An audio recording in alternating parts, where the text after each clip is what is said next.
சொல்லப்பட்டிருக்கிறது. இன்னைக்கு இயேசுவை நீங்களும் நானும் பார்க்கல. கேட்பாங்க, இயேசுவை பார்த்துருக்கீங்களா? அல்லேலூயா.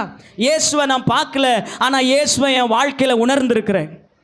யாராவது காற்றை கண்ணில் பார்த்துருக்குறீங்களா? காற்று இந்த கலரில் இருக்கும், இப்படி தான் இருக்கும்னு பார்த்துருக்குறோமா?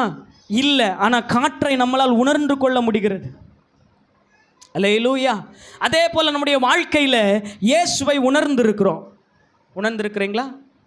அல்லேலூயா, அல்லேலூயா. கர்த்தர் நல்லவர் என்பதை ருசித்து பாருங்கள். எத்தனை பேர் அவர் நல்லவர்னு ருசித்து பார்த்துருக்குறேங்க? அல்லேலூயா. ருசி பார்க்கப்பட்ட இயேசுவை ஒரு நாள் என்ன செய்ய மாட்டோம், நம்ம இழந்து போக மாட்டோம்.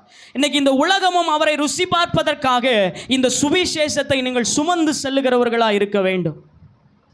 எப்படி? இயேசுவை இந்த உலகத்தில் ருசி பார்ப்பதற்காக நீங்கள் இயேசுவை சுமந்து கொண்டு போகிறவர்களாக இருக்க வேண்டும்.